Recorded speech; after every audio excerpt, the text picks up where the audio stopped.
Eh bien, bonjour à toutes et à tous et bienvenue dans ce nouvel épisode du podcast. Et aujourd'hui, j'ai le plaisir d'accueillir Adrien Morard. Salut Adrien. Salut Johan, merci pour l'invitation. Merci à toi d'être présent pour aujourd'hui. Comment ça va? Première question.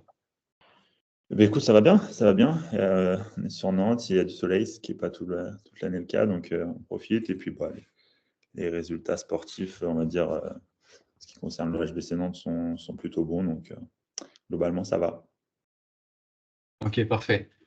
J'enchaîne directement avec une deuxième question assez classique. Est-ce que tu pourrais te présenter, parler un petit peu de ton parcours et puis ce que tu fais aujourd'hui en tant que préparateur physique au HBC Nantes? Ouais, bien sûr, avec plaisir. Donc Adrien Morard, 35 ans, voilà. Donc je suis sur Nantes comme je le disais, j'habite sur Nantes depuis mon enfance. Donc j'ai fait, on va dire, un cursus assez classique après le lycée, donc filière STAPS, licence entraînement sur Nantes. Voilà, de 2008 à 2011. Après j'ai enchaîné sur un master que j'ai passé sur Lyon sur la première année, puis je suis revenu sur Nantes sur la deuxième année de master. Voilà pour on va dire la filière universitaire. Après des diplômes complémentaires sur différents aspects qui sont liés à la prépa physique ou à l'entraînement, notamment dans le milieu du football, puisque c'est ma spécialité sportive à la base. J'ai joué pendant longtemps au foot et au tennis depuis mes plus jeunes années jusqu'à 20 ans à peu près. Voilà. Et puis, donc, j'obtiens mon master en 2000, je dis pas de bêtises, 2013. Et à partir de là, ou en tout cas juste sur mon année de master 2 et à la sortie de master, je commence à créer à l'époque ma micro-entreprise qui m'a permis de commencer à travailler avec des structures sportives, clubs, structures étatiques, CREPS, fédérations, et puis aussi des sportifs à titre individuel. Donc ça a démarré voilà, comme ça, progressivement. Au fur et à mesure, j'ai aussi travaillé un peu sur les premières années aussi sur du coaching sportif pour développer le chiffre d'affaires, etc., etc. Donc voilà, ça a démarré comme ça.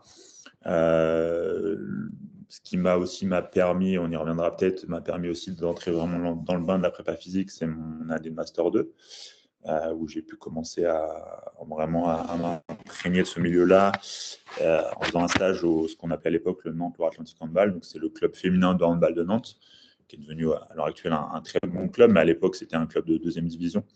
Donc j'ai intégré ce club-là où il y avait en fait pas de prépa physique à l'époque, donc j'étais à la fois stagiaire et à la fois le préparateur physique principal, donc ça m'a permis de tester pas mal de choses, probablement de faire des erreurs aussi à l'époque, mais en tous les cas de pouvoir tester sur l'aspect voilà, au niveau du développement des qualités physiques, aussi du rapport humain avec les joueuses à l'époque, enfin, plein de choses qui ont pu être développées, je pense, et qui m'ont servi pour la suite. Donc j'ai fait mon année de stage là-bas, puis après j'ai continué pendant 4 ans. Parallèlement à ça, comme je disais, voilà, on travaille à côté sur différents aspects, à savoir que voilà, depuis cette époque-là, j'ai toujours travaillé en tant qu'indépendant. Et puis voilà, il y a eu différentes étapes. Je ne sais pas si tu veux que je les développe maintenant ou peut-être plus tard. Je sais, dis-moi, comme ça te convient. Vas-y, tu peux développer. Vas-y. Ouais, ok, ça marche. Ouais, bah après, du coup, je fais. Bon, voilà, je parle des grandes étapes, hein, mais voilà, au NLA, j'ai fait 5 ans jusqu'en 2017. L'aventure s'arrête en 2017. Du coup, après, je bascule sur le volley, toujours sur Nantes, le volleyball Nantes, où là je serai amené à faire 6 saisons donc jusqu'en 2023. Sur cette année 2017, je considère souvent que c'est un premier tournant parce qu'en fait, je commence aussi à collaborer avec le CREPS des Pays de la Loire qui est situé à Nantes aussi. Donc géographiquement, c'était facile. Je travaille aussi avec un club de football de niveau national. Et puis toujours mes collaborations qui, on va dire, s'étoffent un peu au fur et à mesure, puisque je prends aussi l'expérience, mais aussi je crée de plus en plus de réseaux. Peut-être que c'est quelque chose aussi qu'on pourra aborder, c'est quelque chose qui me paraît très important, cet aspect-là, comme dans d'autres milieux, hein, mais voilà. Donc je commence à avoir là, pas mal de collaborations. Donc la situation un peu se prolonge comme ça jusqu'en 2020. Et puis 2020, on va dire deuxième tournant, où là, je quitte certaines collaborations, mais pour justement aller vers de nouvelles peut-être encore plus ambitieuses, plus prestigieuses. Voilà, c'est cette année-là que débute ma collaboration avec le HBC Nantes, voilà, qui est maintenant un très bon club de handball sur le plan national et européen. Et donc forcément, c'est toujours gratifiant pour quelqu'un qui veut travailler dans l'entraînement et dans la prépa physique. Donc voilà, j'ai aussi eu cette année-là, 2020, l'occasion de collaborer avec l'équipe de France féminine de volleyball sur l'été 2020. Donc c'était aussi une belle expérience de courte durée, mais qui était sympathique. Et puis profitant aussi de mes collaborations, enfin en tout cas mon expérience dans le volley, j'ai pu, alors plus en tant que consultant prépa physique, collaborer avec le club de Saint-Nazaire Volleyball, où j'ai pu intégrer dans la structure aussi un ancien stagiaire qui avait bossé avec moi. Donc ça, c'était, on va dire, une autre forme de collaboration, un peu plus à distance, avec un peu plus de recul, mais qui était intéressante aussi. Et puis voilà, ça a déroulé comme ça jusqu'en 2023. 2023, j'ai eu ma fille en 2022, donc 2023, j'ai coupé un petit peu certaines collaborations, notamment dans le volley, pour me consacrer au H essentiellement, mes sportifs individuels. Et puis, parallèlement à ça, et ça prend aussi du temps, j'ai avec un collègue qui est mon associé maintenant, on a ouvert une salle d'entraînement sur Nantes aussi, donc qui est ouverte en 2021, donc voilà, et qui est toujours à l'heure actuelle fonctionnelle.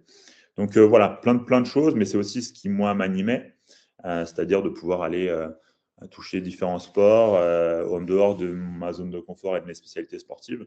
Donc, comme je disais, le foot et le tennis à la base. C'était une volonté de ma part aussi, puis c'était aussi question d'opportunités. Il y a eu des opportunités qui sont créées dans certains sports, moins dans d'autres. Et donc, tout ça a jalonné mon parcours jusqu'alors. Mais l'idée, c'est, voilà, je suis pas encore. L'idée, c'est que ça évolue aussi dans les années futures, d'une autre façon probablement. On verra sous quelle forme. Mais l'idée, c'est que ça continue à évoluer encore et encore. Voilà. Ok, ça marche. Parcours varié et très, très, très intéressant. On va revenir juste après sur les différents sports un peu que tu as abordés. Ouais. Mais tout à l'heure, quand tu parlais de ton parcours universitaire, tu disais que tu as fait ta première année à Lyon et ta deuxième à Nantes. Pourquoi ce changement? Eh bien, écoute, je ne sais pas si c'est encore le cas à l'heure actuelle, mais sur le master, alors ça s'appelait PPMR à l'époque à Lyon, prépa physique, mentale Ouais. et athlétisation. Si tu veux, il y avait une organisation un peu particulière dans le sens où on avait cours une semaine sur deux. Et sur la semaine où on avait cours, c'était grosso modo du 8h-18h du lundi au vendredi. Et puis la semaine après, tu avais zéro cours. Donc sur mon année de M1, j'ai fait avec, j'avais une structure de stage, on va dire lambda, un club, je crois que c'était un club de football, tu vois, de niveau national mais amateur. Et du coup, sur le M2, tu vois, dans la projection aussi de ma fin de master, je souhaitais vraiment aller vers une structure professionnelle, voilà, avec vraiment des responsabilités en préparation phisique. Et pour le coup, ça pouvait potentiellement poser problème, cette organisation, tu vois, une semaine sur deux avec des cours de 8h à 18h, parce que les structures de stage souhaitaient effectivement avoir quelqu'un, mais sur l'ensemble de la saison. Et c'était mon souhait aussi, quelque part, de pouvoir pérenniser tout ça. Donc par rapport à ce problème plus organisationnel, j'ai pris le parti de retourner sur Nantes, où le fonctionnement était un peu plus classique, avec quelques cours par-ci, par-là, mais de façon plus éclatée sur la semaine, et qui laissait beaucoup plus de latitude par rapport à ça. Donc, c'est vraiment ça qui a joué, parce que en fait, moi, sur mon année de Master 2, j'ai clairement privilégié la structure de stage par rapport vraiment aux cours universitaires qui pouvaient nous rester sur cette année-là, quoi. Voilà. Ok, d'accord. La principale et seule raison. Ok.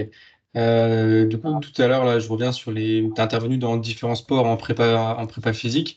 Ouais. Il y en a qui restent dans leur sport, d'autres qui s'ouvrent à d'autres sports. Je pense il n'y a pas de bonne ou de mauvaise réponse. Toi, quels sont les avantages ou les bénéfices que tu as tirés à t'ouvrir à ces différents sports? Parce que ça demande comme je pense, une charge de travail plus importante de par l'analyse de l'activité du sport, bien la comprendre, proposer les meilleurs contenus derrière. Qu'est-ce que ça t'a apporté de t'ouvrir à différents sports? Écoute, oui, il n'y a pas de. Encore une fois, tout est lié au contexte et les deux sont possibles. Moi, c'est vrai que, comme je te le disais un peu tout à l'heure, il y avait cette volonté de sortir de ma zone de confort. Bon, j'ai quand même une affinité pour notamment les sports collectifs. Donc, c'est vrai que je n'ai pas fait que ça, mais j'ai quand même la majorité de mes collaborations étaient axées sur les sports co. Ce qui est intéressant, je pense, c'est pouvoir aussi peut-être apporter un peu un œil neuf quand on n'est pas, on va dire, spécialiste de l'activité de base, de pouvoir aussi peut-être avoir ce côté envie d'aller chercher voilà, dans des publications scientifiques, dans des échanges avec les athlètes, avec les entraîneurs, avec les spécialistes de l'activité, peut-être des choses, alors pas forcément nouvelles, mais des choses peut-être qui peuvent sortir un peu parfois de, tu sais, parfois certaines activités, il y a une sorte de carcan culturel qui pousse un peu au fur et à mesure des années, tout le monde fait un petit peu la même chose. Il suffit de regarder parfois les échauffements, tu vois, ça c'est quelque chose qui parfois un peu peut m'amuser. Tu regardes les équipes de volley, les échauffements qui sont proposés, c'est souvent un peu les mêmes structures, surtout les clubs de Liga, voilà, etc., etc.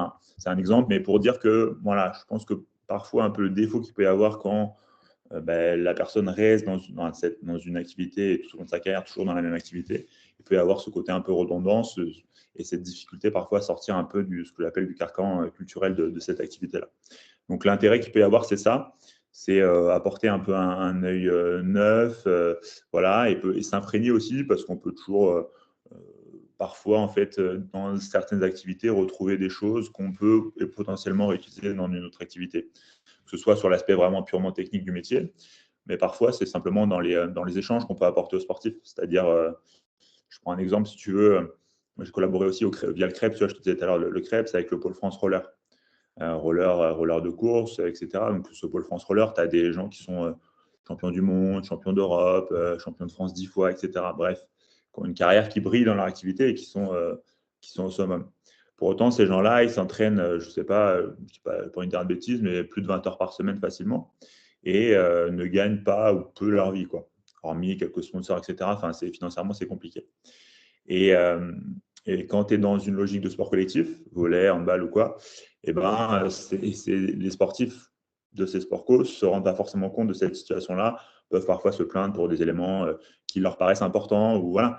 Et quand tu amènes ces discussions parfois, tu vois, avec les sportifs de hand, de volley, etc., ça peut parfois les aider aussi à faire relativiser, leur faire comprendre parfois aussi qu'ils sont dans un certain confort et que, bah oui, il y a quelques contraintes, mais qui sont finalement à relativiser par rapport à d'autres activités où c'est beaucoup plus compliqué de vivre de son sport, etc., etc. Bon, c'est juste un exemple, hein, bien évidemment, mais Ah ouais. il y a l'aspect, on peut réutiliser peut-être certains éléments palpables en prépa physique dans l'entraînement pur. Il y a aussi parfois des aspects plus retour d'expérience sur d'autres sports. Et puis, ça peut peut-être apporter des tips aux sportifs avec lesquels tu bosses actuellement en faisant comprendre qu'ailleurs, c'est pas forcément plus rose ou plus drôle, quoi. Voilà. Ok, ok, ça marche. Et ouais, c'est vrai, je suis assez d'accord avec ça, surtout le fait d'apporter un œil nouveau et de sortir un petit peu du. Je pense qu'il faut pas modifier toute la culture du sport, mais Non. tu sais, apporter un peu de variété, je pense, même pour stimuler les joueurs. Voir quelqu'un qui vient d'un autre sport, je pense ça peut être intéressant aussi pour eux de voir des nouvelles choses. C'est parfois sur des détails, hein, c'est pas, c'est comme tu dis, on va pas changer, changer du tout ce qui est réalisé. Parce que voilà, il y a des gens qui sont spécialisés dans le sport depuis longtemps, mais c'est juste ouais, apporter peut-être quelques petits détails, quelques peut-être nouveautés dans la façon d'aborder les séances, dans la façon de manager, dans les petits exercices qu'on peut proposer, exercices de développement, exercices plus voilà, proprioceptif ou voilà, préventif. Enfin, voilà, il y a plein de choses, je pense. Mais voilà, c'est plus cet aspect-là qui peut être intéressant. Et puis à titre perso, je trouve ça aussi challengeant de pouvoir, tu vois, être performant et puis sentir que la structure qui va t'accueillir, même si tu n'es pas issu du sport en tant que tel, va être content de ton travail, va estimer que c'est du travail de qualité, que aussi les athlètes, tu vois, sentent que qu'il ou qu'elle progresse. Enfin, c'est aussi un challenge, je trouve, intéressant pour un prépa à titre personnel. Ouais. Est-ce que tu as déjà ressenti que quand tu arrives dans une nouvelle équipe, tu as des joueurs qui ont du mal, je sais pas, ils étaient habitués par exemple au travail de l'ancien prépa, peut-être Mhm. qu'ils étaient déjà issus du handball, si on prend l'exemple du handball, et toi tu viens d'un autre sport, tu as ta vision, tu as ta manière de faire. Est-ce que tu as déjà eu des difficultés ou des challenges un peu à relever avec certains joueurs qui avaient du mal à, j'ai pas le mot, à travailler avec ta vision. J'ai S'adapter à pas la le mot. vision, ouais. Ouais, c'est ça. Bah, franchement, pas tellement. Peut-être la seule chose que je pourrais te dire à ce sujet, c'est vraiment, mais c'est pas tout à fait ça, mais ça peut en tout cas s'y rapprocher. Tu vois, c'est mon début de collaboration avec le H. Je crois que je l'avais jamais raconté, ça peut-être, ouais, je suis pas sûr. Enfin, du coup, je me disais, je démarre en 2020, on sort du Covid, etc. Donc, il y avait ouais, en fait, ils font appel à moi parce qu'ils souhaitent changer de prépa. Mais ça, c'est plutôt tu vois, l'aspect staff. L'ancien prépa avait fait, je crois, 3 ans au club, si je dis pas de bêtises. Et du coup, quand j'arrive, tu vois, je pense que globalement, le staff est, voilà, est content de la nouveauté. Les joueurs, en fait, vraiment, c'était une scission dans le sens où, tu vois, les joueurs plutôt jeunes, qui sont maintenant les joueurs majeurs, tu vois, je pense qu'ils étaient contents et ils sont très vite adaptés un peu à la philosophie de travail, à ce que je leur ai proposé. Et ça s'est fait très naturellement. Les joueurs un peu plus anciens, tu vois, les historiques un peu, qui étaient peut-être un peu plus habitués à un certain type de travail, un peu dans leur zone de confort, on a senti qu'il y avait une sorte de test, tu vois. C'était vraiment un petit peu particulier dans le sens où on les sentait un peu plus distants, un peu plus froids presque, tu vois, sur le démarrage, à voir comment ça allait se passer et à rester un peu sur leur réserve, quoi. Donc voilà, là aussi, c'était un challenge, c'était intéressant.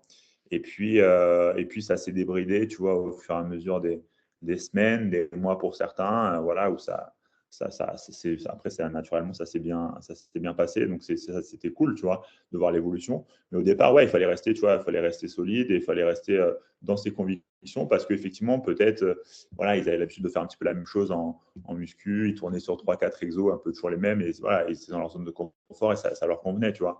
Et d'aller un petit peu plus loin, de sortir un peu des sentiers battus, bah, pour certains, ouais, c'était peut-être un peu surtout tu vois, un stade de la carrière assez avancé, c'était peut-être quelque chose un peu compliqué à admettre ou à accepter, mais au final, ça l'a fait. Et puis, ce qui est intéressant, tu vois, c'est par exemple, pour les amoureux de hand, on a un Kirill Lazarov, tu vois, qui arrive, t'arrives au club, il a plus de 40 ans, et puis quand tu le vois au bout de 6 mois, 1 an, ben, réinvestir de lui-même tu vois, sur ses séances, ses mises en route, des exercices que tu as pu proposer, qu'il ne connaissait pas forcément, bah, c'est cool, tu vois, parce que tu dis même à des joueurs incroyables comme ça, qui ont une carrière folle, bah, tu peux les aider sur certains aspects. Il n'y a pas d'âge pour continuer à évoluer, à progresser.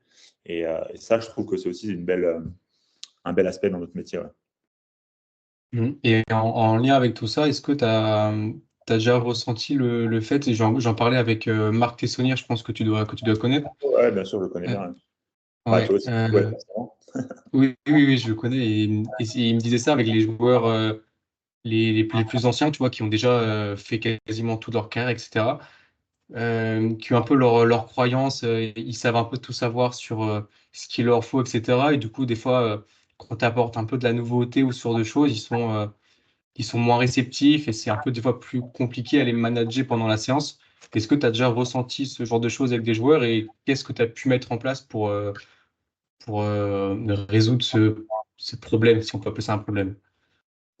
C'est vrai qu'il y a cet aspect-là, le joueur qui potentiellement peut ou pense voilà, tout savoir ou tout connaître en prépa physique, etc.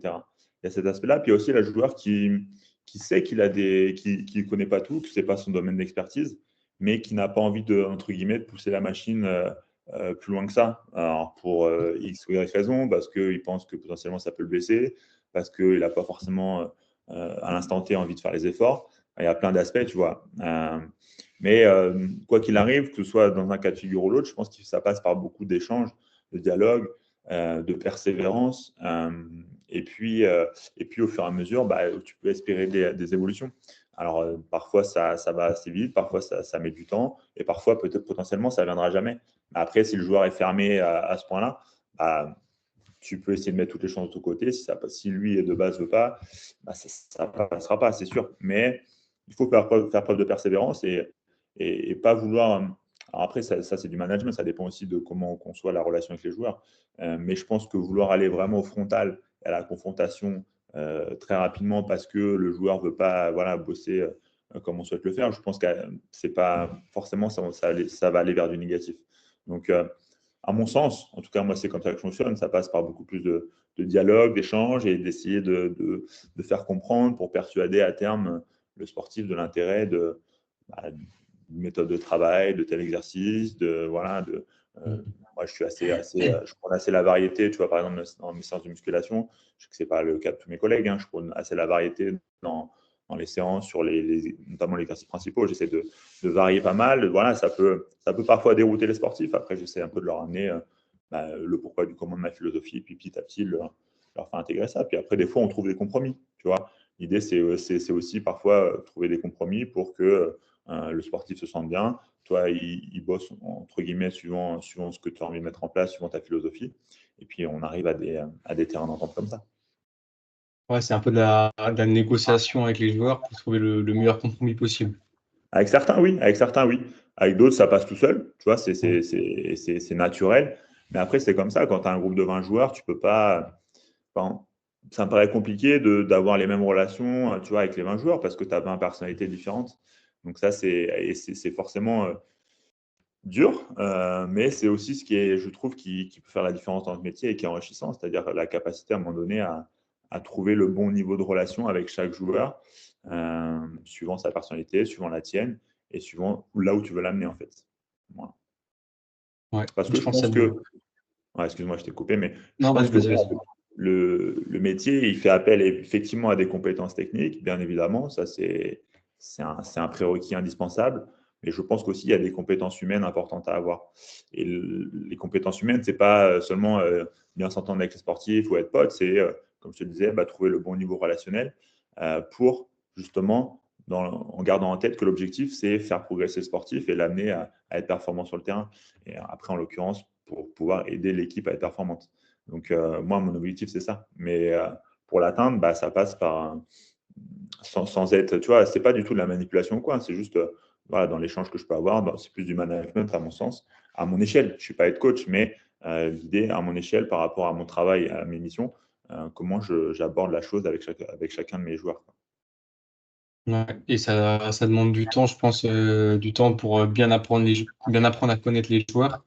Et ça se voit du jour au lendemain, quoi. Tout à fait, tout à fait. C'est pour ça que tu vois, certains sports ou même certaines équipes, certains sports, il y a beaucoup de rotation où chaque année, tu as, je sais pas, je pense au volley, chaque année, tu as plus de 50% de l'effectif qui change. Et puis souvent, c'est des joueurs étrangers ou des joueuses étrangères qui arrivent, qui font un an et qui repartent, etc. Et donc, je pense que dans ces sports-là, c'est plus complexe encore, tu vois, parce que il peut y avoir la barrière de la langue, mais au-delà de ça, chaque année, c'est reconstruire des relations. Et comme tu dis, ça prend toujours un peu de temps. Donc, c'est vrai que quand tu as une stabilité dans un club avec des joueurs qui restent quand même 2, 3, 4 ans, le handball, c'est un peu plus le cas, hein. Le foot, enfin, tous les autres sports, c'est vraiment le volley, le basket aussi un petit peu comme ça. Mais c'est vrai que plus il y a de rotation, plus ça peut être potentiellement complexe. Ouais, ouais, je suis assez d'accord avec ça. Je voulais revenir un petit peu sur ton arrivée au HBC Nantes. Est-ce que tu pourrais expliquer un peu comment ça s'est fait, par quel intermédiaire peut-être, Ouais. et même peut-être un peu comment toi, tu as réussi à aller travailler avec d'autres équipes, d'autres clubs. Tu parlais de l'importance du réseau, si tu peux creuser ce sujet aussi. Ok, très bien. Je vais commencer par l'exemple du H. Le H, en fait, il y a un premier point, c'est mon aventure avec le club féminin de handball 2012-2017. Donc déjà, j'ai un background dans le handball. Forcément, il n'y avait pas de grosse relation, hein, entre les deux clubs et c'est toujours pas le cas à l'heure actuelle, mais quand même, ça permet d'avoir un background dans le handball et à l'époque, on s'entraînait dans le même palais des sports. Même si c'était pas, nous, les filles étaient dans la petite salle, les garçons dans la grande salle, mais la salle de musculation était partagée. Donc, il y a des pseudo-relations, en tous les cas, visuellement, euh, tu vois, on voit qui tu es, quoi. On voit que tu es prépa physique, etc. Donc, ça, c'est un premier point. Et du coup, ça permet quand même de créer des mini-relations, notamment avec les entraîneurs, le staff technique, voilà, le prépa physique du H à l'époque. Enfin bref, ça crée quand même un début de réseau. Okay, ça, c'est important. Tu ne sors pas de nulle part quelque part. Et point que je n'ai pas mentionné tout à l'heure, c'est 2017 en fait. À l'époque, c'est Alan Albert, le prépa physique du H. quitte le H pour aller à Montpellier, être prépa physique de Montpellier. Et du coup, bah forcément, le H cherche un prépa. Donc moi, je suis en relation avec Alain, on échange par rapport à ça, et puis il me donne les coordonnées de l'entraîneur à l'époque pour potentiellement, tu vois, postuler à ce poste. Donc je postule, je décroche un entretien. Donc c'est en 2017 et l'entretien se passe très bien. Enfin, tu vois, j'ai à l'époque l'entraîneur principal qui était Thierry Anti, l'adjoint, mais aussi qui était responsable. Alors, je ne sais pas quel poste il avait exactement à l'époque, mais avec Cogent, donc l'entraîneur actuel qui était là aussi à l'entretien. Et donc, bon, ça se passe très bien. Au final, ils ne me prennent pas parce qu'ils me trouvent un petit peu trop jeune pour l'équipe professionnelle à l'époque. Voilà, c'est ce qu'ils me disent, mais pour le coup, on garde quand même contact et on garde, tu vois, des très bonnes relations. Donc ça, c'est en 2017. Et puis du coup, le prépa qu'ils ont pris, il fait 1, 2, 3 ans, et au bout de 3 ans, ils veulent s'en séparer, voilà, parce que bah, ça ne fait plus l'affaire, etc. Et du coup, 2020, le club me contacte pour justement démarrer l'aventure avec eux à l'été 2020. Tu vois, donc finalement, c'est un cheminement en plusieurs étapes. Et là, c'est vrai que cette collaboration-là, elle est pas venue voilà, comme ça par le hasard non plus. Et comme je disais, voilà, le réseau, alors c'était réseau à proximité direct qui a permis cette opportunité-là. Donc ça, c'est un premier point. Par rapport aux autres structures avec qui j'ai pu bosser, à l'époque, ma première structure, là, pendant mon master, c'est vraiment moi qui ai démarché. À l'époque, j'avais assez peu de réseau. Hein. Voilà, se rendre compte que c'était il y a quand même 13 ans. Le monde de la prépa physique n'était pas aussi développé, aussi ouvert voilà, en termes d'offres de stage ou quoi que ce soit que maintenant. Donc, j'ai démarché plusieurs clubs et j'ai réussi à trouver cette structure-là par du démarchage vraiment, vraiment direct. Quoi.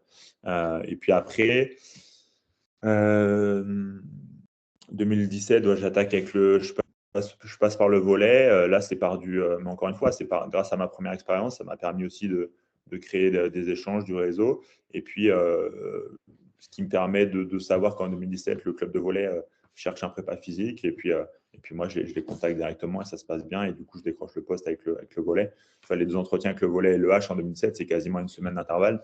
Donc voilà, ça s'est fait un peu comme ça. Mais après, c'est d'où l'importance des premières expériences professionnelles, que ce soit en stage ou la première expérience juste après les études universitaires. Et après, le réseau, je pense il faut y aller par étapes. Effectivement, le stage est important parce qu'il permet de créer un premier réseau. Mais aussi, je pense qu'il faut profiter de la période étudiante ou post-étudiante, mais voilà, pour aller voir les structures professionnelles proches de chez soi ou même ailleurs en France éventuellement, hein, pourquoi pas. Mais en tous les cas, cette démarche-là, cette demande, généralement, les clubs sont plutôt ouverts, hein, pas tous les clubs évidemment, mais sont plutôt ouverts à accueillir et à voir ce que ça donne. Voilà, et potentiellement pour un jeune, ça peut être aussi la création de réseau pour le futur. Et puis, c'est aussi passer par maintenant des réseaux assez forts, hein, comme LinkedIn par exemple, qui permet aussi, alors c'est peut-être du réseau indirect, mais ça permet aussi de pouvoir garder contact avec des professionnels dans des structures, enfin voilà, et puis avec des collègues prépa physiques, mais aussi des managers, des directeurs sportifs qui potentiellement après pourront proposer des postes. Mais je pense que c'est vraiment un travail de longue haleine, le réseau. On pourrait y consacrer un podcast complet, mais ça passe par effectivement, je pense qu'il faut voir le réseau local, proximité, et puis après avoir un réseau un peu plus national en fonction de ses objectifs et de ses volontés. Quoi. Mais c'est quelque chose, je pense, qui n'est pas assez abordé en formation et qui pourtant, je pense qu'il faut le faire de façon méthodique. Quoi. Donc ça, pour moi, c'est un enjeu pour un étudiant et pour quelqu'un qui veut s'ancrer dans la prépa physique, notamment au niveau, qui est crucial. Ouais, je suis d'accord. Finalement, je pense on a beaucoup plus de chance. Je dis le mot chance, mais finalement, la chance, du coup, on l'aurait provoqué de par les démarches personnelles, mais de décrocher un contrat dans tel club, etc., plutôt que d'envoyer un CV presque anonyme parce que on n'a pas eu de lien direct avec la personne. Et ouais, et c'est Bah, vrai qu'on n'en parle pas des masses, hein. On n'en parle pas des masses dans les on ne formations. parle pas beaucoup. Et puis après, tu vois, bon, déjà, je ne sais pas quel pourcentage entre le nombre de postes disponibles et sur 10 postes, combien sont, on va dire, combien d'offres tu vas voir sur Internet ou tu vois, qui vont être publiques. Je pense que c'est peut-être 10-20% grand maximum, à mon avis. Donc ça, c'est un Ouais. premier point. Deuxième point, effectivement, comme tu dis, quand l'offre est publique et que tu vas postuler en envoyant ton CV, ta lettre de motivation, effectivement, ça veut dire qu'ils vont recevoir un nombre de candidatures très élevé puisqu'il n'y en a pas beaucoup qui sont diffusées. Donc forcément, la chance de réussite est pas énorme. Donc ça rend les choses, tu vois, ça rend les choses assez complexes. Et j'ai échangé avec quelqu'un d'une fédération, d'une certaine fédération assez récemment, parce que parfois tu peux avoir aussi des offres, mais surtout plutôt sur des emplois publics, tu vois, liés à une fédération ou liés à l'État, sur des postes de préparateur physique dans certaines fédérations. Et ça va même plus loin, tu vois, dans certaines fédérations, en fait, ils diffusent une offre d'emploi pour un préparateur physique dans telle ou telle fédération, sur une équipe de France ou quoi. Et parfois, en fait, cette offre d'emploi, ils la diffusent simplement parce qu'ils sont obligés de le faire, tu vois, pour être dans la légalité. Mais au final, ils ont déjà la personne, ils savent déjà qui ils vont choisir, Mm. et sauf qu'ils diffusent l'offre simplement pour être dans la légalité, dans la règle. Et derrière, en fait, très rapidement, je ne sais pas combien de temps ils doivent la laisser diffuser, très rapidement, ils l'enlèvent. Et au final, il n'y a même pas de démarche, tu vois, de candidature réelle. C'est juste que pour, on va dire, légitimer la prise de poste de la personne qu'ils ont choisie, ils sont obligés de faire ça. Donc, bon, je ne le savais pas forcément à titre personnel et j'ai appris ça récemment. Mais tu te dis, ouais, c'est un truc de fou pour un étudiant. Du coup, si tu n'as pas de réseau, c'est très compliqué d'aller trouver quelque chose, quoi. Ouais. Et même des fois, ça passe par quelqu'un qui cherche un prépa physique et je vais demander à telle personne qui connaît du monde ou qui Complètement. a, voilà, qui a de la bouteille. Est-ce que tu connais du monde? Il donne deux, trois prénoms et puis ça se Et fait après, quoi. ouais, la sélection, c'est entre ces trois-là. Donc, c'est vrai que c'est dommageable, hein. Clairement, c'est dommageable parce que ça, potentiellement, on passe à côté de compétences et voilà. Après, ça demanderait un travail peut-être plus conséquent pour les structures. Mais en soi, moi, je prône, hein, pour l'ouverture des postes, en tout cas la diffusion des postes, que tout le monde puisse postuler. C'est un peu plus le cas dans les pays anglo-saxons, il me semble, notamment au Royaume-Uni, où tu vois même les grosses structures type club de football, Manchester City, Arsenal, etc. Quand il y a un poste d'ouvert, en fait, il est diffusé et tout le monde peut postuler. Donc, ça veut dire que c'est possible. Je n'espère pas qu'à terme, en France, ce soit la même chose, que ça puisse ouvrir la porte à plus de monde. Mais en attendant, mais même avec ça, hein, je pense que même si à un moment donné, il y a plus d'offres de postes diffusés, pour autant, ça exonère pas de se créer du réseau solide parce que c'est maximiser ses chances de trouver quelque chose d'intéressant à court ou moyen terme. Ouais, moi, je suis d'accord. On pourra en parler encore pendant longtemps du réseau, je pense, mais bon, on a fait rapidement le tour. Et je voulais revenir sur un truc que tu as évoqué tout à l'heure et sur lequel je me suis déjà questionné. Je me questionne toujours un peu actuellement. Je ne suis pas tranché sur la question et je pense que ça dépend de plein de choses. Tu disais que toi, tu travailles avec pas mal de variétés dans les exercices, dans ce que tu proposes. Il y en a qui restent sur les mêmes exercices, les mêmes méthodes, etc. C'est quoi ta vision là-dessus et comment tu t'adaptes aussi sur le fait que certains joueurs aiment bien, d'une certaine manière, la routine, d'autres préfèrent la variété et du coup, l'investissement des joueurs peut différer en fonction de ça. Voilà, est-ce que tu pourrais nous parler un peu de tout ça? Ouais, ok. Mais c'est vrai que quand j'écoute un peu les podcasts des collègues, que ce soit les tiens ou ceux de Smart Training ou autres, ou même à travers des échanges que je peux avoir, c'est vrai que je me rends compte qu'il y a beaucoup de collègues qui bossent finalement par cycle sur je sais pas, 3, 4, 5, 6 semaines. Bon, ça dépend des philosophies, avec 2, 3 séances hebdomadaires. Et puis finalement, ils gardent ces 2, 3 séances sur des cycles de 4, 5, 6 semaines, avec du coup des mouvements voilà, classiques, back squat, deadlift, bench press, tout ça qui vont être conservés sur ces séances-là. Et puis par exemple, tous les lundis, tu vas squatter, voilà, etc. etc. Moi, voilà, j'ai un fonctionnement un petit peu différent parce que moi, je pense que ce fonctionnement-là, finalement, ça veut dire que pendant 4, 5, 6 semaines, tu vas, à l'inverse, pas réaliser certains exercices qui potentiellement peuvent être aussi intéressants ou aussi importants que ceux que tu réalises. Euh, Moi, du coup, ça m'embête un petit peu. Moi, l'objectif principal, c'est essayer d'enrichir au maximum le répertoire moteur de mes joueurs. par rapport aux contraintes de l'activité, bien évidemment, par rapport aux caractéristiques de chacun aussi. Et donc, de ce fait-là, j'essaye quand même. Alors, quand je dis variété, bien sûr que certains exos vont revenir quand même à intervalles réguliers. Ça ne veut pas dire que tu fais du squat tu vois, le 4 janvier, tu en referas le 8 mars. On n'est pas dans cet extrême-là, bien évidemment. Mais c'est rare, par exemple, tu vois, sur un microcycle, sur une semaine, que j'aille proposer un exercice principal deux fois dans la semaine. Et cet exercice-là, potentiellement, c'est possible qu'il ne reviendra que 10 jours après, par exemple. Tu vois. Et moi, ça ne me pose pas de problème. Parce qu'en fait, après, finalement, on est sur des variantes. Tu vois, quand je proposais du back squat classique, si je propose derrière du squat bulgare la séance d'après, ou du step-up. Enfin, voilà. Après, bien sûr qu'il y a des variations, mais l'idée, j'aime bien ce côté un peu varié pour sortir un peu de la routine, ne serait-ce au-delà de l'aspect, on va dire, neuromusculaire et physiologique, c'est aussi l'aspect psycho, je trouve, qui peut être intéressant et qui peut être intéressant dans l'éveil un peu des joueurs et de garder justement cet éveil-là. Et pas tomber potentiellement dans une sorte un peu de routine, de monotonie qui peut se dire bah, tous les lundis, je vais faire la même séance, ou en tout cas les deux, trois exercices principaux, et puis enchaîner comme ça. Voilà. Après, je l'entends bien qu'on peut fonctionner d'une autre façon. Il n'y a pas de souci de ce côté-là pour moi. Maintenant, moi, je suis plus à l'aise et plus enclin à fonctionner comme ça. Donc ça, c'est un premier point. Après, en lien avec cette idée, il y a aussi l'aspect, tu vois, et ça c'est pareil, l'aspect individualisation, qui pour moi est quelque chose, un prérequis qui est indispensable. Euh, quand je dis individualisation, c'est pas seulement par rapport au poste, pas seulement par rapport aux caractéristiques de chacun, c'est vraiment se dire, bah, j'englobe le joueur dans sa totalité par rapport à plein d'éléments, plein de paramètres, et je propose une séance qui, à mon sens, peut lui correspondre le mieux ce jour-là. Et je fais ça pour l'ensemble des 20 joueurs, des 18, 19, 20 joueurs que je peux avoir à ce moment-là. Donc ça, c'est quelque chose qui est important.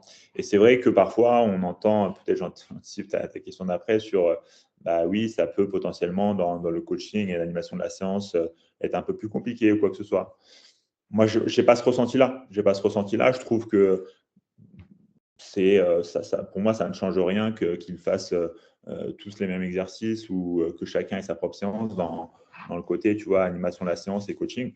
Je suis capable de gérer ça, il n'y a pas de problème de mon côté, les joueurs sont capables de le faire et puis ça se passe plutôt bien et il y a plutôt des bons retours là-dessus. Donc ça, c'est pour moi un faux problème. Bien sûr, ça demande du travail supplémentaire dans la préparation de la séance, en tout cas du travail en termes de quantitatif, hein, en termes de temps consacré à la préparation de la séance, mais c'est faisable. Je le fais alors que je ne suis pas à temps plein au club. Donc, je pense que quelqu'un qui est potentiellement à temps plein dans un club, je pense que c'est largement faisable. Et puis, dernier élément que tu as évoqué, effectivement, il y a certains joueurs qui ressentent le besoin peut-être de squatter plus souvent. Et ça, je l'entends. En fait, je ne vais pas être fermé et obtus par rapport à ça. Et avec ces joueurs-là, on parlait tout à l'heure d'échanges, éventuellement de négociations ou de compromis. Et ben, ça peut se faire, il n'y a pas de souci. Mon rôle aussi, c'est que le joueur se sente bien et physiquement, mais aussi dans sa tête, qu'il se sente fort et prêt à performer. Et donc, si dans sa tête, pour lui, pour être à 100% dans sa tête performant et le jour de la compète, le jour du match au taquet, il a besoin de ça, et ben je ferai en sorte qu'il soit bien pour le jour J, quoi. Donc voilà, c'est pas, tu vois, je vais pas changer complètement ma philosophie, mais lui va entendre ce que je lui dis, et moi je vais entendre ce qu'il évoque, et puis on trouvera un compromis par rapport à ça, il n'y a pas de souci. Ok, j'ai noté deux points sur lesquels j'aimerais rebondir. Le premier, du coup, tu as dit que tu individualisais du coup pour chaque joueur, quand tu prends le joueur dans sa globalité et tu individualises. Tu sais, des fois, créer une simple séance, des fois, je pense que tu le sais aussi bien que moi, mais ça peut prendre beaucoup de temps quand la séance elle est réfléchie ou par rapport au contexte ou plein de choses. Et toi, tu arrives à tout individualiser pour chaque joueur. Tu le fais Ouais. comme ça à chaque fois pour chaque séance? À chaque séance de la saison, il y a, on va dire potentiellement peut-être les 10-15 premiers jours de la saison, où tu vois, on crée vraiment une base commune.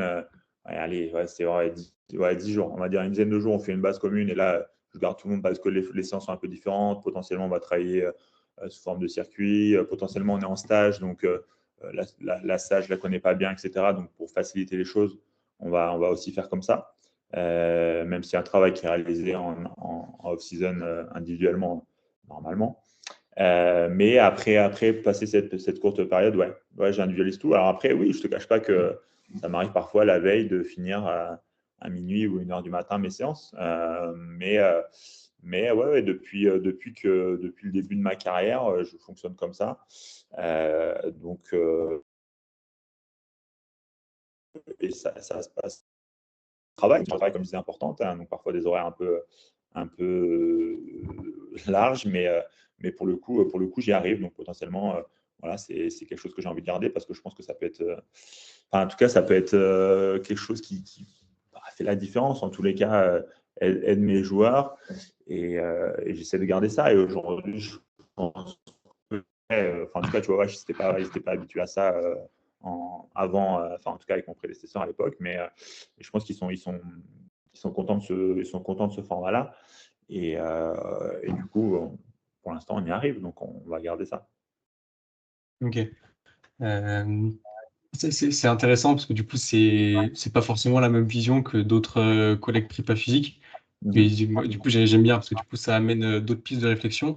Je pense qu'il y a un désavantage, c'est que du coup, le joueur se sent, je sais pas si c'est bon, mais se sent unique. Il se dit, oh bah tiens, j'ai ma séance à moi et du coup, peut-être qu'il va mieux s'investir que si je dis, bon, bah, j'ai la même séance que tout le monde.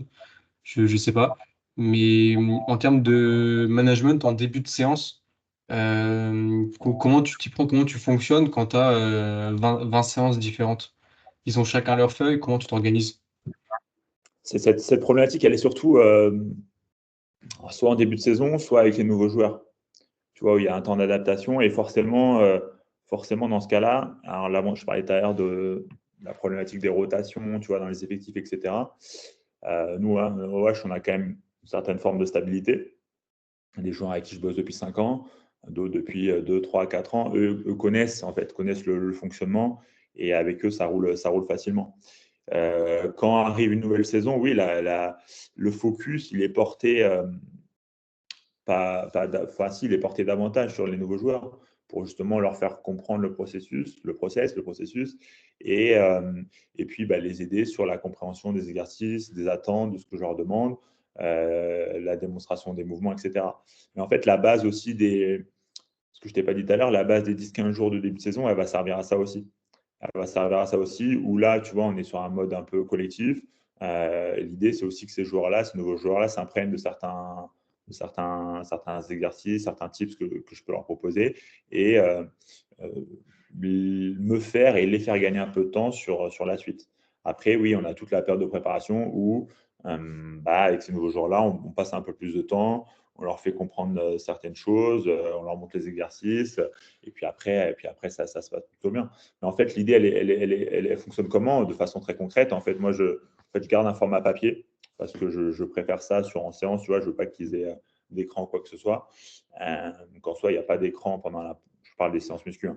Il n'y a pas d'écran à part celui qui va mettre la musique potentiellement avec son téléphone. Pour le reste, voilà, il n'y a personne à son téléphone ou quoi que ce soit.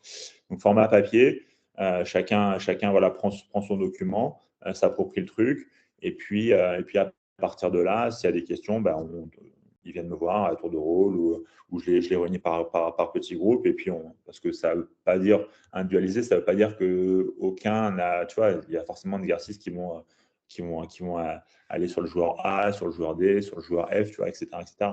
Donc là aussi, on peut recouper. Mais oui, c'est un fonctionnement qui demande un temps d'adaptation aux nouveaux joueurs. Et puis, sur ces début de séance, surtout en début de saison, je prends un peu plus de temps avec ces joueurs-là, quitte à ce qu'ils, tu vois, ils aient une séance un poil plus longue parce qu'ils ont pris 5, 10, 15 minutes avec moi au début pour bien s'approprier les exercices. Et puis après ça roule, quoi. Et en Mais termes de... Vas-y, dis-moi. fini. Non, vas-y, dis-moi. En termes d'organisation dans la salle, des fois, tu peux avoir une seule machine ou alors dans les rotations, etc., il y a pas des joueurs qui vont se chevaucher sur un exercice ou tu rencontres pas ce type de Moi, je trouve que potentielle difficulté? moi, à l'inverse, je trouve que c'est plus facile parce que déjà, moi, je ne leur impose pas un. Tu vois, si par exemple, tu as 4 blocs de travail dans la séance, je leur impose pas de commencer par le bloc A, puis B, puis C, puis D. Tu vois, dans l'organisation de leur séance, ils sont assez autonomes. Donc ça, c'est un premier point. Et moi, Ok. je trouve que justement, c'est plus facile. Tu parlais de problématiques matérielles. On n'a pas une grande. Nous, c'est quand même une des problématiques sur lesquelles on essaie de travailler, de faire évoluer la chose au club, parce que notre salle de muscu, elle n'est pas aujourd'hui, elle n'est pas digne, tu vois, d'un club de très haut niveau. Elle est correcte, hein, mais il n'y a rien de fou et il y a quand même une vraie évolution à avoir en termes d'espace et en termes sur l'aspect qualitatif aussi. Bon, bref, à part tes faits. Mais je trouve que cette gestion-là, elle me semble plus facile quand il y a une variété d'exercices, en tout cas, tu vois, quand tout le monde n'a pas la même chose, que si tout le monde avait les mêmes exercices. Et pour le coup, ça veut dire que ça fonctionnerait par groupe tu vois, et potentiellement, les charges de travail ne sont pas forcément les mêmes. Et vu que tu vois, on n'a pas, tu vois, on a deux cages, mais voilà, potentiellement, ça veut dire qu'il y a 2 postes de travail maximum. Enfin, je ne suis pas certain que ça fonctionnerait mieux ou plus facilement que ce que c'est à l'heure actuelle si tout le monde avait le même contenu. Et, au contraire, je pense que ça pourrait créer potentiellement des bouchons, entre guillemets, et des temps d'attente un peu plus importants. Ok, ok, c'est intéressant. Et j'avais du coup un deuxième point que je voulais mentionner, c'était du coup, tu varies les exercices, tu ne retrouves pas forcément des exercices chaque semaine. Comment tu gères ta planification, l'ajustement, la cohérence des séances entre elles? Si du coup, tu as un exercice que tu vas retrouver tant de temps après, etc. Et aussi, du coup, si tu as plusieurs séances différentes pour les joueurs, comment tu gères cette planification? Bah, je ne sais pas si on peut parler de planif. Si, oui, toujours. Mais en fait, si tu veux, ça va même au-delà parce qu'en fait, nous, bah, tu connais le handball, hein, nous, on joue sur la saison quasiment tout le temps 2 fois par semaine avec des profils très variés. Certains qui ont un temps de jeu énorme, certains qui ont un temps de jeu minime, certains qui. Voilà, enfin bref. Donc, c'est-à-dire qu'il y a des situations très variées. Ça veut dire que, euh, tu vois, bien sûr, les périodes de préparation, c'est différent, mais dans la saison, on va avoir eu 1 à 2 temps maximum collectifs où tout le monde est là sur les séances de musculation. Suivant les voyages, suivant les déplacements, suivant si on joue le mercredi, samedi, mercredi, dimanche. Bref, chaque semaine est un peu différente. Donc, c'est-à-dire qu'on a 1 à 2 temps collectifs où tout le monde est là, où tout le monde va faire un travail en salle. Et puis, au-delà de ça, il va y avoir des temps plus individualisés où peut-être il y aura un seul joueur, peut-être 3, 4, peut-être 4, 5. Donc, tu vois, en fait, là, même si on voudrait parler de planif, elle serait pas collective, elle serait individualisée parce que forcément, chaque joueur va avoir un nombre de séances différents par semaine en fonction de différents paramètres. Et puis, il y a aussi le fait de prendre en compte, par exemple, tu vois, on a un joueur qui arrive cette année qui répond très bien au travail de force, tu vois. C'est-à-dire que même en veille de match, parfois même en matin de match, il est en capacité de faire une séance de force, mais vraiment de courte durée, tu vois, sur une série de travail, 2 séries de travail. Et puis lui, c'est quelque chose qui lui convient. Voilà. Donc avec ce joueur-là, on fonctionne différemment qu'avec genre par exemple un Thibaut Briet, tu vois, qui est ultra sollicité. On va être plus presque sur du travail préventif continu parce que la débauche d'énergie par ailleurs est tellement énorme que je ne peux pas lui demander des choses en salle de musculation par rapport à un autre joueur qui a un temps de jeu bien moindre et qui est plutôt en phase de développement. Donc c'est vraiment au-delà de quand je parle d'individualiser, oui, il y a l'aspect exercice et donc forcément, je suis d'accord avec toi, ça peut être aussi quelque part un aspect un peu moins intéressant parce que bah, en termes de critères d'évolution, il y a peut-être moins de repères. Mais avec le joueur qui, pour le coup, fait tu vois, un profil un peu plus jeune, qui fait 2, 3 séances par semaine, il n'a pas beaucoup de temps de jeu, etc., lui, potentiellement, on va quand même avoir une régularité plus importante dans les exercices que certains joueurs, effectivement, qui sont ultra sollicités et qui peut-être auront qu'un temps, 1 temps et demi de travail sur la semaine. Et pour eux, en fait, en fait, le critère d'évolution, il est moindre et en fait, c'est pas ce qu'on va chercher sur cette période-là, quoi. Donc, je ne sais pas si je suis très clair dans mes propos, mais voilà un peu comment on fonctionne, on va dire, de manière générale.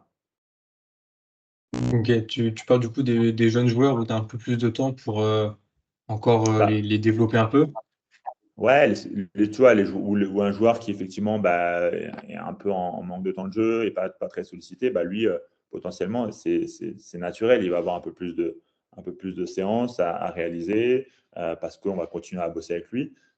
Certains joueurs vraiment très majeurs, très sollicités, avec eux, on va être plus dans une logique de maintien des qualités et le nombre de séances sera forcément moins important.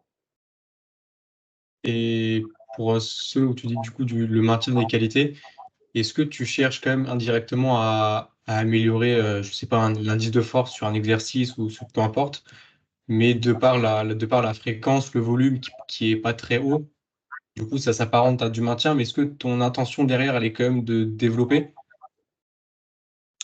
Ben, là Je sais pas aussi, si tu vois ce que je veux dire. ouais, ouais, si, si. Là aussi, tu vois, avec certains joueurs, parce qu'en fait, on a des joueurs euh, qui en fait commencent à avoir l'expérience, mais sont quand même dans des saisons, tu vois, extrêmement chargées. Et finalement, ces saisons extrêmement chargées avec les matchs en club plus les matchs en sélection, bah, c'est pas si, on va dire, si vieux que ça qui connaissent ce genre de saison. Tu vois, avec un rôle majeur en sélection, un rôle aussi majeur en club, etc. Ça fait peut-être une, deux, trois saisons grand max qui vivent la saison dans leur entièreté comme ça.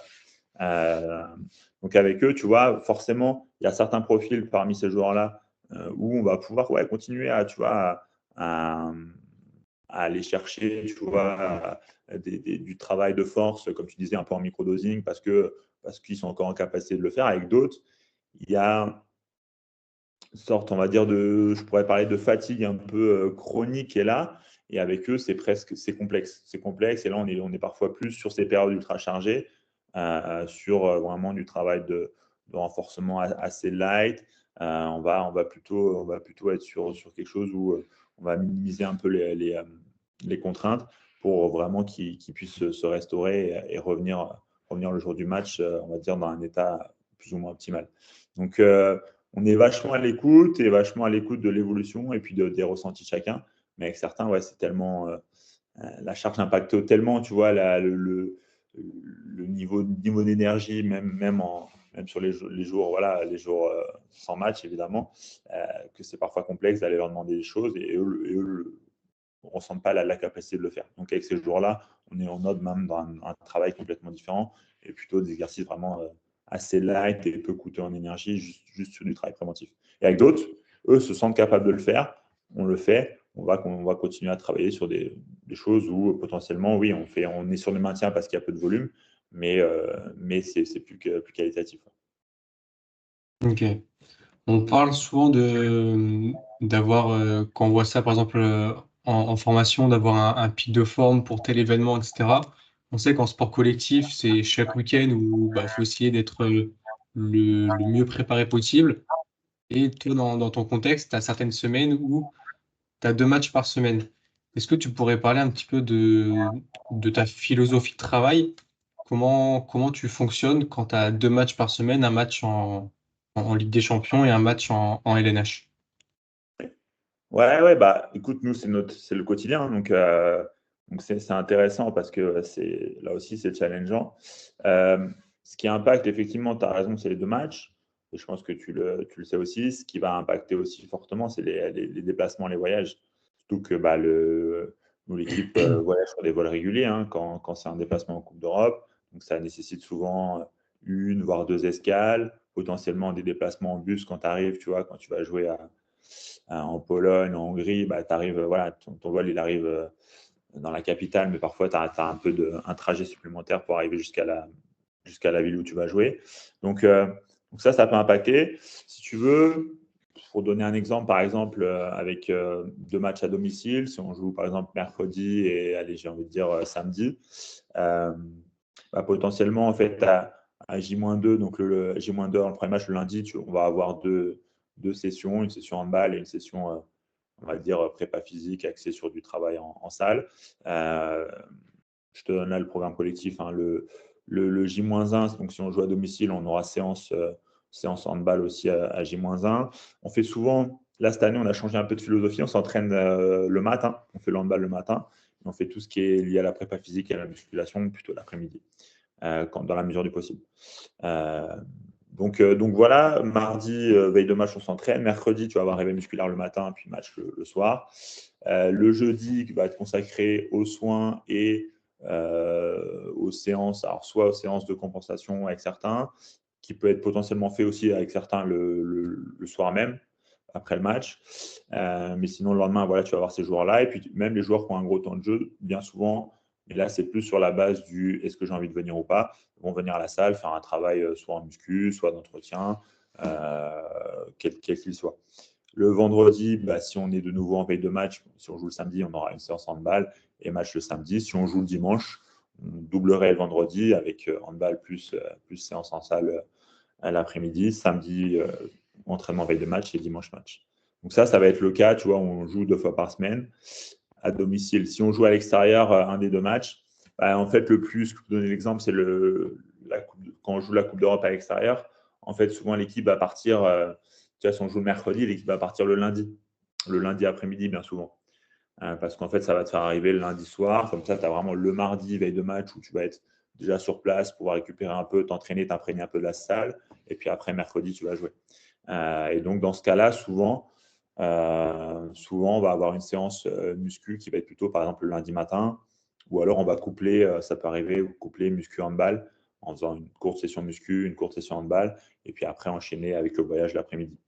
Donc ça impacte. Et puis après, ce qui va impacter, tu vois, bah, si tu joues le mercredi soir, le jeudi va être consacré uniquement au voyage retour sur Nantes ou potentiellement sur le lieu du match de championnat à l'extérieur. Des fois, ça peut arriver que l'équipe fasse, tu vois, la semaine complète sans revenir sur Nantes. C'est assez rare, mais ça arrive quand même 2-3 fois dans la saison.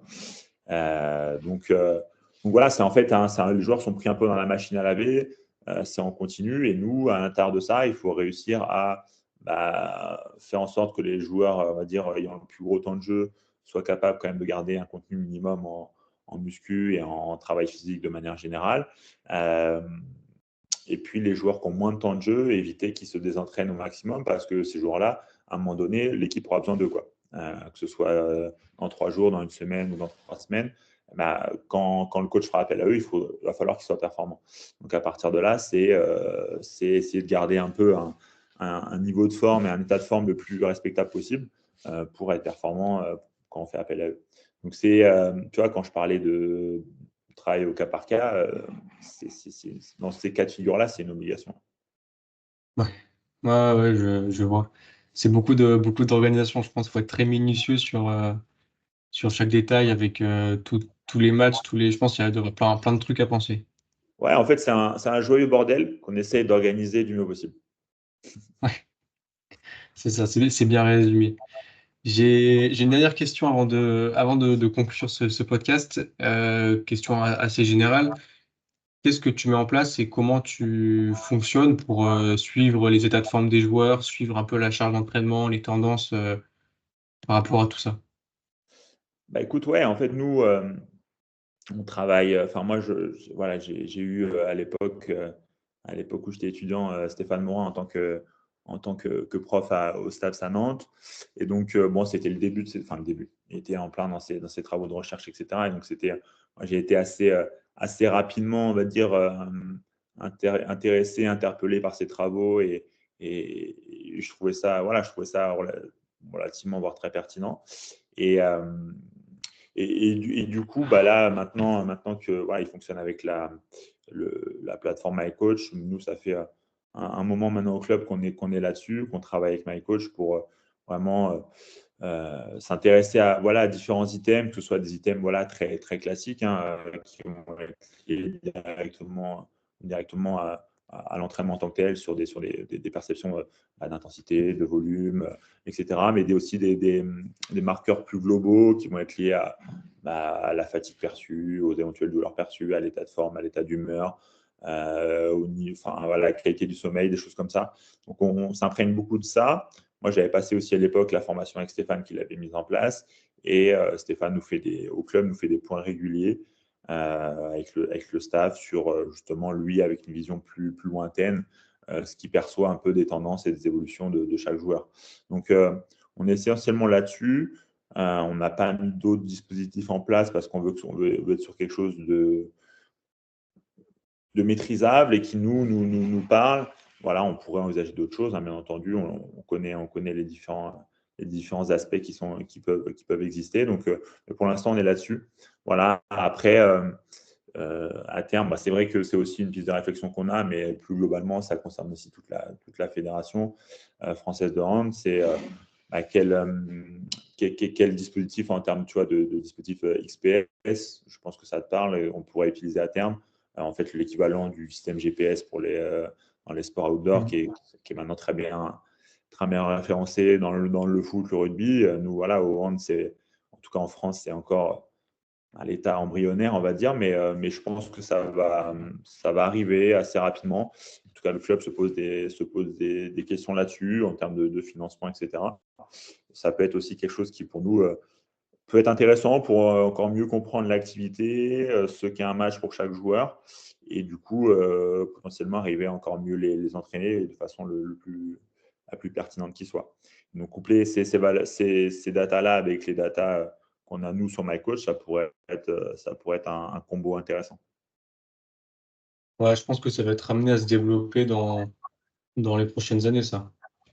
Oui, de toute façon, là, c'est vrai que nous, sur les prépas physiques là, de D1, de la Ligue Molly, c'est vrai on a un groupe WhatsApp dirigé par Olivier, du coup, qui est lui à la Fédé et avec l'équipe de France masculine. Et c'est vrai que c'est quelque chose qui, en tout cas, avec elle, est en discussion. Il y a 2 marques là potentiellement qui sont intéressées pour bosser avec nous, Catapulte, Kinexon. Donc voilà, je pense qu'à terme, tous les clubs seront équipés.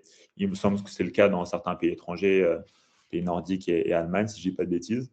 Mais je pense que ça va arriver en France. De toute façon, c'est la suite logique. Ça permettra, au-delà de notre cas personnel, de mieux comprendre l'activité du handballeur de manière générale et pouvoir, je mets comme dans tous les clubs, être encore plus précis dans ce qu'on propose à nos joueurs. Donc, je pense que c'est effectivement, comme tu disais, quelque chose qui, tôt ou tard, va arriver dans les structures. Ouais, je pense.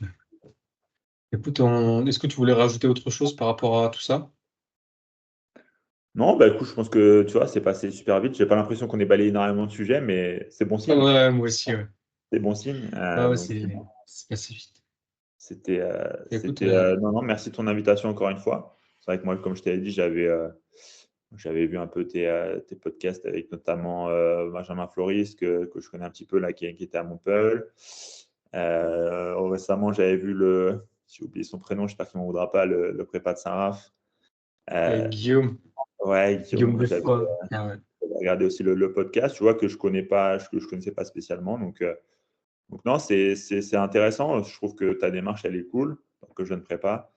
C'est vrai qu'il y a plusieurs maintenant, vous êtes plusieurs à faire ça. Je trouve ça intéressant, pertinent. Et puis, encore une fois, moi, au-delà de l'échange qu'on peut avoir, je trouve, voilà, connaître un peu le parcours des uns et des autres, la manière de fonctionner, c'est toujours enrichissant. Et puis, voilà, je trouve ça top. Belle démarche. Bah, merci. J'espère que ça va servir aux personnes qui vont écouter, tu vois, amener des pistes de Ouais. réflexion, partager un peu tout ça avec d'autres prépas qui sont, je l'espère, aussi passionnés. Et voilà, c'est le but ensuite de Carrément, et partager pourquoi tout ça. pas, carrément, et pourquoi pas un jour créer, tu vois, une sorte de petit tableau ronde, un peu comme ça, en mode podcast, pourquoi pas. Pourquoi pas? Tu vois, ça pourrait, comme ça, on pourrait avoir des échanges directs. Mais non, non, c'est cool. Et puis je sais pas si je le dis là, mais j'ai pas oublié ton, ton invitation. En tout cas, si ta demande éventuellement pour venir à Nantes, mais écoute, si ça peut se faire, ce serait top parce qu'encore une fois, comme je te disais au début, on n'a rien à cacher. Moi, voilà, je pense que je dis, j'ai quelques étudiants, que ce soit en stage ou autre, ou voilà, vu que j'ai créé une petite formation moi de mon côté, avec quelques étudiants qui sont avec moi, il faut oser, il faut être courageux, il faut faire la démarche d'être curieux aussi. Et je pense que c'est de toute façon, comme me disait un entraîneur, c'est qu'au départ, à part être issu d'un milieu voilà, ou avec des parents qui sont déjà dans le sport ou quoi, on n'est pas connu dans le sport de haut niveau, donc il faut se faire son prénom, donc on n'a rien à perdre. Et donc, je pense que ces démarches-là, euh, d'échange, de visite, d'aller voir, d'être curieux, elles peuvent être que positives et que amener des choses intéressantes pour l'avenir, quoi. Donc non, c'est top. Ok, bah merci, tu conclus avec des bons mots. Si jamais tu veux faire passer un message avant de finir, de conclure ce podcast, je te laisse la parole. Ouais, bah écoute, un message, je sais pas. Non, non, mais juste, bah, c'est surtout, je dirais, on va dire, pour les étudiants ou les jeunes qui ont envie d'aller vers ce métier-là, c'est aussi euh, savoir faire preuve de persévérance, écouter. Et si vraiment dans son fort intérieur, sa volonté profonde d'aller vers ce métier-là, de l'entraînement, de la prépa physique, c'est tout ce qui est tout ce qui est possible pour aller et atteindre ses objectifs et atteindre son rêve. Voilà, il n'y a pas. On entend souvent parler d'un métier qui a peu de débouchés ou c'est compliqué. Oui, c'est pas évident, ça c'est une réalité. Pour autant, comme je dis souvent, pour des gens qui sont passionnés, qui sont en vie, qui sont déterminés, travailleurs, bref, qui en font plus que les autres, il y a toujours des portes qui sont ouvertes. Donc voilà, il faut forcer le destin quand vraiment on est convaincu que c'est le sien. Moi, voilà, à l'époque, c'était ça. Il y avait d'autres difficultés. Peut-être aussi plus, voilà, peut-être des portes qui sont plus ouvertes sur certains aspects, d'autres fermées. Voilà, il y a 10-12 ans, c'était différent. Mais moi, en tout cas, c'est ce que j'ai fait. Ça a fonctionné. Donc, ça peut fonctionner pour quiconque a une volonté profonde d'aller vers ce métier-là. Voilà, mais en tous les cas, savoir aussi les contraintes qu'il peut y avoir en termes d'horaire de travail, de contraintes parfois sur la vie personnelle, familiale. Peut-être potentiellement aussi être prêt à bouger, que ce soit en France ou à l'étranger, international, et qu'on n'a pas évoqué, mais ça, c'est des pistes intéressantes aussi.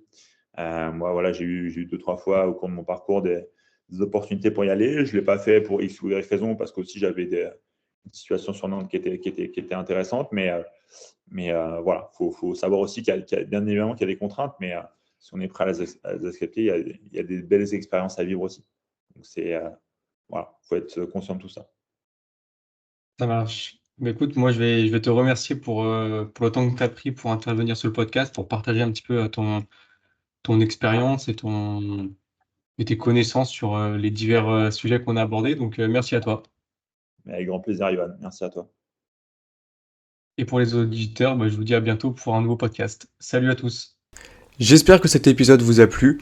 Si c'est le cas, je vous invite à vous abonner, partager l'épisode et laisser une évaluation au podcast. N'hésitez pas à me faire des retours en commentaire pour faire évoluer le podcast. Vous pouvez retrouver le podcast ainsi que l'invité sur les réseaux avec les informations en description. Merci pour votre écoute et je vous dis à bientôt pour un nouvel épisode.